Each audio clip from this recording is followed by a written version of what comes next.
What's up, y'all? It's Whiskey Joe back with another CRAS recap. Cycle 5 was extremely busy, so I'm wrapping up all 3 weeks into one video. And honestly, I might continue that format going forward so that I can save some of my free time each week to work on other projects I haven't been able to get to since I've been working on these videos every weekend. In Cycle 5, things were a bit different because not only did we have our regular curriculum, but we also had what's called the 5th Cycle Project. There were basically no restrictions on what we could choose to do for our project, but we only got one 8-hour tracking session in Studio B using the SSL Origin board, and one 8-hour mixing session in Studio C using the API Legacy Plus. And we cannot record ourselves for our project, but we could record our classmates or outside artists. Now, things wouldn't have been so busy for me had I only done my session and left it at that, but since my goal and preference is to be the one in the live room recording, not necessarily behind the glass in the control room mixing, I said yes to any classmate that asked me to hop in on their session. And there were quite a few, so let's talk about that. The first session I was a part of, my buddy Dev wanted to do a cover of Storms by Fleetwood Mac. He had his girlfriend on the bass and vocals, Cam on the keys, and then I laid down the acoustic track with some electric ad-libs throughout and some light soloing over the end of the song. I haven't heard the final product yet, but the rough mix in the control room sounded pretty dope. For my bro Cam's session, I played a stripped-down acoustic version of my song When She Walks. I'll put a link in the description to the original of that, with some hand percussion added and more light electric soloing over the top of it. That one was really fun to lay down some original material in a studio setting because I haven't done that in a long time. And then for my homie Gunner's session, we really went over the top with the production for a 5th Cycle project. We brought in our cameras, I brought my lighting kit, and filmed me playing both the drums and guitar of Philip Sacey's song Alchemy. Check it out if you haven't heard of it. It's an extremely soulful blues rock song. I love it so much. And I'm hoping if it all pans out with the way we filmed it, we can stitch the videos together so it looks like I'm playing both parts at the same time. But either way, it was still a super cool project to be a part of, even if it doesn't turn out the way we hope. The final session I was a part of was for my fellow classmate Elijah, where we did a simple cover of Sweet Child of Mine by Guns N' Roses. I love that song because it's the first song I ever learned to play on the electric guitar, so I had a really fun time doing that session. But I was also starting to catch a cold, which sucked because right after this session with Elijah, I had my 5th Cycle project to do, so I really had to pull it together and met up to make it through the next 8 hours. And so then for my 5th Cycle project, I brought in one of my old bandmates from Wisconsin that lives down here in Arizona now to do an original song. We did electric guitar and vocals. We didn't have time to throw in the bass, but that's okay because he didn't have it quite written yet anyway. And a huge shout out to Cam for coming through to assist and being my Pro Tools expert on that session. I wouldn't have gotten nearly as far as we did if I didn't have the support there. So seriously, bro, if you ever see this, thank you so much for coming through.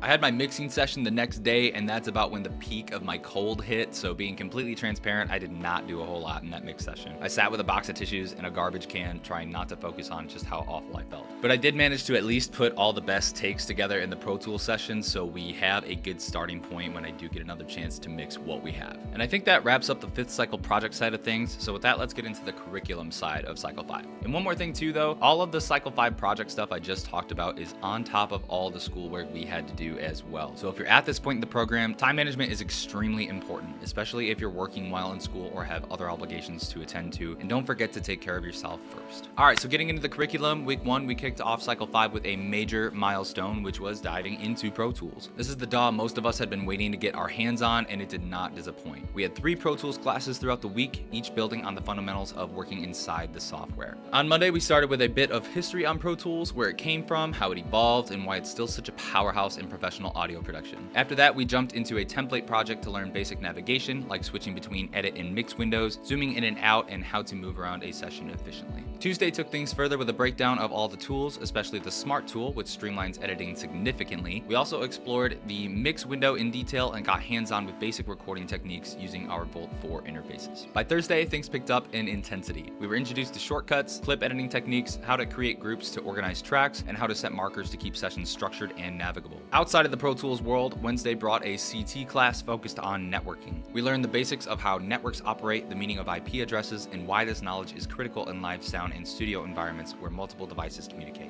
On Friday, our audio business class zeroed in on the legal side of music production, specifically what licenses and permissions you need to legally cover songs or use samples. We also began walking through how to register a copyright on the ECO website, but didn't finish due to some internet issues. Week 2 kept the momentum going with another round of Pro Tools heavy classes. This week we got a bit more into the creative and practical workflows. Monday was all about playlists, how to create, duplicate, and manage them for recording multiple takes. We also covered loop recording and quick punch features to help correct mistakes without interrupting the creative flow. flow. Then we wrapped it up with how to add fades to clean up our edits. On Tuesday, we took part 1 of our Tier 1 Pro Tools certification. This test assessed our ability to handle basic tasks in the software and was a good checkpoint to see how much we retained. After the exam, we dove into more editing tools, exploring zoom functions and why shortcuts are better than the actual zoom tool, various trim tools, and how to import audio into a session. Thursday's class tackled a very real-world problem, managing your session files properly. We learned about disk allocation, what happens when files get unlinked or moved, and how to recover missing audio. Staying organized is one of the most underrated but important skills in this field. Wednesday's CT class gave us a chance to practice configuring routers, changing SSIDs, and understanding subnet masks. It was a good warm-up for our upcoming hands-on proficiency next week. Friday's audio business session was all about publishing. We discussed what pros like ASCAP and BMI actually do, how they collect and distribute royalties, and what to look out for when approached with a publishing deal. Knowing how to protect your music is just as important as knowing how to create it. Week 3 was the final stretch of Cycle 5, and it was all about applying what we've learned.